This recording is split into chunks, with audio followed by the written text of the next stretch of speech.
26 नवंबर को निहत्ती अवाम पर गोलियां चलाने के पीछे आसिम मुनीर है। मैं आज फिर वादे कर रहा हूं कि अब बातचीत की कोई गुंजाइश नहीं है, क्योंकि यह गिरोह पूरा निजाम हथिया चुका है। बैरिस्टर गौहर, सलमान अकरम राजा, अली अमीन गंडापुर और जुनैद अकबर को ताकीद करता हूं कि भरपूर तरीके से तहरीक चलाएं। तहरीक का मकसद इंसाफ का निजाम, कानून की बालादस्ती और आईन का तहफ़्फ़ुज़ होना चाहिए। अगर हमने सड़कों पर आवाज ना उठाई तो यह कब्जा ग्रुप पार्लिमानी पार्टी को भी आहिस्ता आहिस्ता तबाह कर देगा। मैं खड़ा हूं तो आपको भी खड़ा होना होगा। यह इमरान खान साहब के स्टेटमेंट का एक हिस्सा है। जरा दूसरा हिस्सा भी सुन लीजिए, जो आखिरी पैराग्राफ उन्होंने अपने ट्विटर अकाउंट से इमरान खान साहब के वहां शाया किया गया। हमारी जद्दोजहद हमारा हक है, क्योंकि पाकिस्तान की 80% अवाम मेरे साथ है। मैं जानता हूं कि धांधली का 90% अमल पोलिंग के बाद से लेकर नताइज के दरमियान हुआ है। मैंने 2 साल इलेक्ट्रॉनिक वोटिंग मशीन के लिए कोशिश की है। अगर 8 फरवरी को इलेक्ट्रॉनिक वोटिंग मशीन होती तो गेम वहीं खत्म हो जाती। आज भी कहता हूं, अगर इंतखाबात में शफाफियत चाहिए तो इलेक्ट्रॉनिक वोटिंग मशीन का निजाम लाया जाए। धांधली हमेशा के लिए खत्म हो जाएगी। इमरान खान साहब ने अडियाला जेल में जब सुनवाई हो रही थी केस की, तो तब यह बातचीत की है। यहां से आपको अंदाजा हो जाना चाहिए कि वो आदमी कितनी मजबूती से कहां खड़ा है। देखिए, एक बात आप सबको माननी पड़ेगी कि अगर अवामी दबाव इमरान खान साहब कायम करने में नाकाम रहे ना, तो ये वाली मिलिट्री एस्टेब्लिशमेंट जिसमें आसिम मुनीर साहब सरबराही कर रहे हैं, ये इमरान खान साहब को 1000 साल तक बाहर नहीं आने देंगे। जितने इन्होंने इमरान खान साहब पे मुकदमे कर छोड़े हैं, वो 200-300 मुकदमे हैं। ये एक मुकदमे में 100 साल 2-2 3-3 साल भी सजा देंगे ना, तो इमरान खान साहब को 1000 साल अंदर रख सकते हैं, या 1000 साल की सजाएं ये करवा सकते हैं। जितने भी मुकदमे इमरान खान साहब के ऊपर किए गए हैं। 26वीं आईनी तरमीम से पहले मुझे भी और पाकिस्तानियों को भी कुछ उम्मीद थी इस निजाम के अंदर कि इंसाफ मिलने की सूरत में इमरान खान साहब बाहर आ जाएंगे। अब वो उम्मीद तो होगी 0-0। उम्मीद तो होगी खत्म कि इमरान खान साहब इंसाफ मिलने की सूरत में या अदालतों से इंसाफ मिलने में बाहर आएंगे। अब जब वो उम्मीद खत्म हो गई तो बाकी क्या रह गया? सिर्फ अवाम की ताकत। जब अवाम खड़ी होगी तब इमरान खान बाहर आएगा। जब अवाम एस्टेब्लिशमेंट को नकेल डालेगी और उनको उनकी आईनी हदूद के अंदर वापस धकेल देगी, तब इमरान खान बाहर आएगा और तब पाकिस्तान में फ्री एंड फेयर इलेक्शन भी हो जाएगा। सबसे बड़ा टास्क पाकिस्तानियों के सामने एक ही है कि पाकिस्तान और पाकिस्तानी 25 करोड़ लोग हैं, हल्का सा ऐसे करके झटका लगाएंगे, सब कुछ ठीक हो जाएगा। पाकिस्तानी फैसला करें और फैसला करके पाकिस्तान की मिलिट्री एस्टेब्लिशमेंट को देंगे ना। एमक्यूएम को शिकवा किससे है? मिलिट्री एस्टेब्लिशमेंट से। नून लीग को आजकल वो गोद में बैठे हुए हैं, लेकिन वो भी अपनी तबाही के लिए मिलिट्री एस्टेब्लिशमेंट को जिम्मेदार कहते हैं।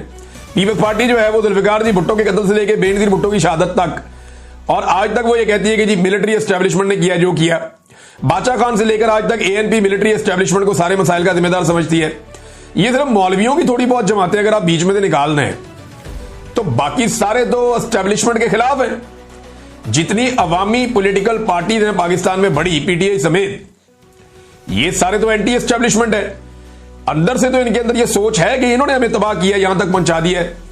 आज सियासतदान की पाकिस्तान में इज्जत कोई नहीं है, सिर्फ एक ही इदारा है जो डंडे के साथ पूरे मुल्क को चला रहा है। तो ये जो एस्टेब्लिशमेंट है, इसको अवाम एक दफा फैसला करे और इसको दीवार के साथ लगा के इसकी आईनी हुदूद में भेज दे, तो याद रखिएगा पाकिस्तान चल जाएगा। फिर इमरान खान भी छूट जाएगा, वरना नहीं। और इस वक्त मैं आपको बताता हूं अभी क्या हो रहा है। इस वक्त 27वीं आईनी तरमीम पर बहुत तेजी से काम हो रहा है। मेरे सोर्स ने मुझे जो इंफॉर्मेशन दी उसके मुताबिक ये धड़ाधड़ उसके अंदर चीजें तब्दील कर रहे हैं, और बहुत सारे ऐसे मामलात जो माजी में फौज के पूरी तरह से कंट्रोल में नहीं रहे, या एस्टेब्लिशमेंट की गिरफ्त कहीं पे किसी जगह पे कोई नरम थी, तो वो पूरी गिरफ्त में लेने के लिए एक शिकंजा कसा जा रहा है 27वीं आईनी तरमीम के जरिए से। जो एक कानूनी दिमाग है उन्हें बिठाया गया है। हुकूमत को इसकी अली बे का भी नहीं पता, ना नवाज शरीफ को पता है, ना जरदारी को पता है, ना बिलावल मरियम, कोई नहीं। शहबाज शरीफ तो वैसे ही नहीं बेचारा, ये इनको पता ही कुछ नहीं है कि 27वीं आईनी तरमीम का ड्राफ्ट कहां तैयार हो रहा है और उस ड्राफ्ट के अंदर कौन सी नई चीजें शामिल हो रही हैं, कौन कौन से आइन और कानून की धज्जियां उसके अंदर उड़ा दी जाएंगी, कौन कौन सी चीजें तब्दील कर दी जाएंगी 27वीं आईनी तरमीम में। ये इनको कुछ पता नहीं है। इन्हें लाकर ड्राफ्ट दिया जाएगा और देखा जाएगा जनाब ये ड्राफ्ट है, इसको आप 27वीं आईनी तरमीम में ये कर दें, पास करवा दें। तो 27वीं आईनी तरमीम के बाद जो है वो मार्शल लॉ प्लस हो जाएगा इस मुल्क में। बल्कि इमरान खान साहब तो कहते हैं कि ये फील्ड मार्शल से इसको मंसूब करते हैं कि ये आसिम लॉ है पाकिस्तान में, ये कोई मार्शल लॉ भी नहीं है, ये उससे भी आगे मार्शल लॉ प्लस की कोई चीज है। अब नाजरीन, मईशत पर कुछ झूठ बोले गए हैं पाकिस्तान में, इसको जरा आज क्लियर कर देते हैं। मैं ये चीज आपके सामने रखने लगा हूं और ये आदादो शुमार जो है ये सरकारी है, लेकिन जो चीजें अब मैं आपको बताऊंगा, जो लोग कहते हैं ना पाकिस्तान ना दिवालिया हुआ ना होने जा रहा है, देखिए पाकिस्तान जो है वो इसके दिवालिया होने की खबरें आई 2023 में, 2022 में ऐसा सच नहीं थी। 2023 में पाकिस्तान के दिवालिया होने की खबरें ज्यादा आई जब हुकूमत थी शहबाज शरीफ की और आर्मी चीफ बन गए थे आसिम मुनीर साहब। तो फिर पाकिस्तान के दिवालिया होने की खबरें आई और ये खबरें सबसे पहले और सबसे जोरदार तरीके से ख्वाजा आसिफ साहब ने बताई। उन्होंने कहा जी कि पाकिस्तान जो है वो दिवालिया हो नहीं रहा बल्कि दिवालिया हो चुका है।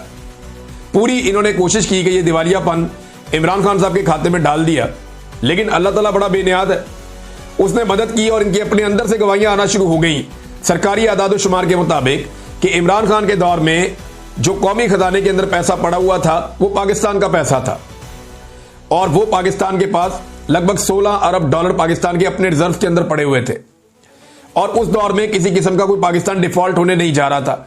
रेमिटेंसेस लगातार बढ़ रही थी, आईटी सेक्टर में पाकिस्तान आगे जा रहा था, रिकॉर्ड पाकिस्तान के अंदर प्रोडक्शन हो रही थी, एक्सपोर्ट्स लगातार पाकिस्तान की बढ़ रही थी, पाकिस्तान में सियाहत जो है उसके अंदर तरक्की हो रही थी और इमरान खान साहब दुनिया के साथ बेहतर ताल्लुकात बना रहे थे। पेट्रोल की और डॉलर की कीमतें कुछ हद तक कंट्रोल थी और काफी कंट्रोल था। आलमी मंडी में बहुत महंगा हो गया था पेट्रोल, लेकिन इसके बावजूद इमरान खान साहब ने पाकिस्तान में कंट्रोल करके रखा हुआ था। ये था वो दौर। फिर आसिम मुनीर साहब ने दावा किया जी 1 साल में मईशत ठीक हो जाएगी। फिर इन्होंने कहा जी कि हमने पाकिस्तान को डिफॉल्ट से बचा दिया। कहां गए वो लोग जो कहा करते थे जनाब पाकिस्तान डिफॉल्ट होने जा रहा है? ये बातें की ना आसिम मुनीर साहब ने, लेकिन ये तो ख्वाजा आसिफ आपका बॉस है, उसने ये बात की थी। अब इस वक्त पाकिस्तान के पास जो कौमी खजाने में पैसा पड़ा हुआ वो पैसा किसका है, ये मैं आपको इस वीलॉग में बताने जा रहा हूं। इससे आपको आइडिया हो जाएगा कि पाकिस्तान इमरान खान के दौर में डिफॉल्ट कर रहा था या अब कर रहा है। और ये अभी झूठ बोल रहे हैं, पाकिस्तान जो है वो बिल्कुल एज पे खड़ा है। पाकिस्तान की मईशत पूरी तरह से तबाह हो चुकी है। ये पूरी सिस्टम, एस्टेब्लिशमेंट, हुकूमत सारे आपसे झूठ बोल रहे हैं। मैं आपको आदादो शुमार बताता हूं और ये स्टेट बैंक ऑफ पाकिस्तान के जो मजमूई ज़र मुबादला के ज़खायर हैं वो 14.5 अरब डॉलर जून के आखिर तक थे। ये मैं आपको 2 हफ्ते पहले तक की ये रिपोर्ट दे रहा हूं कि ये 14.5 अरब डॉलर थे। अब उससे कम होंगे या थोड़ा सा ऊपर होंगे, इसके आसपास ही होंगे। अच्छा जी, इस वक्त जो पाकिस्तान के पास पैसे हैं ना, ये पाकिस्तान के अपने है ही नहीं। ये पैसे किसके हैं? जरा ये 14.5 अरब डॉलर है, जरा इनका हिसाब कर लेते हैं। सऊदी अरब के 5 अरब डॉलर इसके अंदर हैं जो स्टेट बैंक ऑफ पाकिस्तान में उन्होंने रखवाए हुए हैं और इस पे सऊदी अरब 4% सूद हमसे वसूल कर रहा है। हर साल हम इस रकम को रोल ओवर करते जा रहे हैं। जब से ये हुकूमत आई है इन्होंने सऊदी अरब से पैसा लिया हुआ है और पैसा बढ़ा दिया है और उसके ऊपर सूद देते जा रहे हैं। कर्जा वापस करने के बजाय उसको रोल ओवर करते हैं। 5 अरब डॉलर किसका हो गया?